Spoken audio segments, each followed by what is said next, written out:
Welcome to the Philadelphia Flower Show, brought to you by the Pennsylvania Horticultural Society. Yes, and we weren't expecting to be here, so this is an outside show this year, later in the season, and of course there's that wonderful blend of landscaping, floral design and art, put together in some extraordinary fashions, some brilliant, some needing a lot more, well, let's go and have a look. Let's not worry too much about the more extraordinary ones, let's look at the fun ones. Sounds good.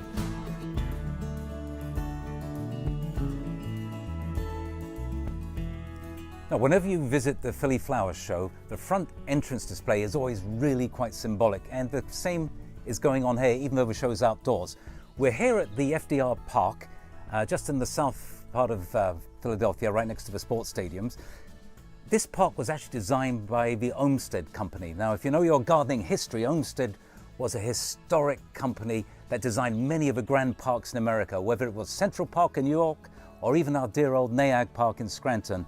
The designs are very, very interesting. And we're looking at the Olmsted Pavilion. And growing up towards it are these symbolic vines. Symbolic because it represents a pandemic. Things have been left to grow wild again. And you've got these, basically they're constructed, like giant boas they are, constructed of plumosa. That's a fern that was hand painted. And entwined in it are baby's breath. And somewhere in there are some orchids, phalaenopsis. So symbolic of the pandemic, and in the front we have this sea of glorious, I think the rose is Pink Floyd rose. They're not going to be there every day, so we were lucky enough to actually catch them there. It really is quite an impressive display.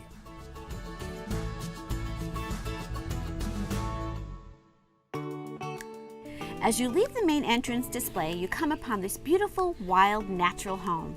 This structure is framed with both living and dried vines wrapped around the wooden structure, columns, and architectural elements. Visitors can meander through the rooms for a visit. Comfy pillows made of carefully placed leaves form decorative patterns, and roll pillows are adorned with dainty dried flowers. Rooms are filled with grasses in shades of reds, greens, and browns. Walls and doors have decorations of air plants and flower pods which dangle from the vines, creating a homey feeling. And finally, the metal bed frame is covered with a canopy of purple flowers with bright green accents, a perfect place to rest and be part of nature. Well, this display is the spring garden. It actually represents a spring house. It's not a house you sit in spring, it's actually a house that's built over an actual spring, a water source that was used in colonial times.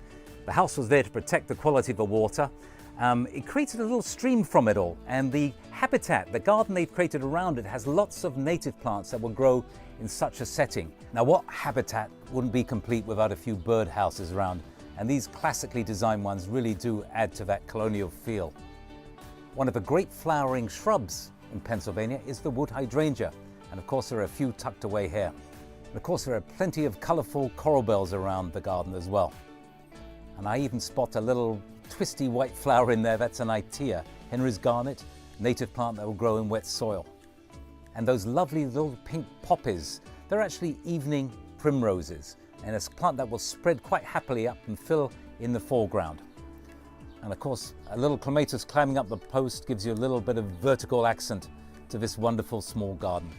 Now, to give you that kind of lived-in feeling, there's a few watering cans dotted around the place and planters. So it really is kind of a minuscule flashback to the past of a habitat our ancestors would have enjoyed. Paul, we have to be quiet. Look at this beautiful hummingbird, and he's feeding. This garden is great because it shows you how to attract hummingbirds to your garden. Who doesn't enjoy a visit from a hummingbird to your garden? This beautiful display is by Polycarp Floral Design and 43D Architecture and Design. This quick, hovering creature is a delight to behold. This display represents the blue-capped hummingbird as he seems to be enjoying the nectar of the orange-red Mexican lobelia. These beautiful birds are vital for pollinating such tubular flowers. This hummingbird is truly a showstopper. Its head is created using dried botanicals, gomphrena eyes, and lavender on top of the head. Its beak is wrapped in twine. Hundreds of succulents are packed together to form the bird's body, adding texture. The wings and tail are comprised of salal lemon leaf in chocolate and copper. The hummingbird is feeding on the Mexican lobelia made with red carnations and orange roses. This display makes everyone smile. We'll be back with more from the Philadelphia Flower Show when Home and Backyard returns.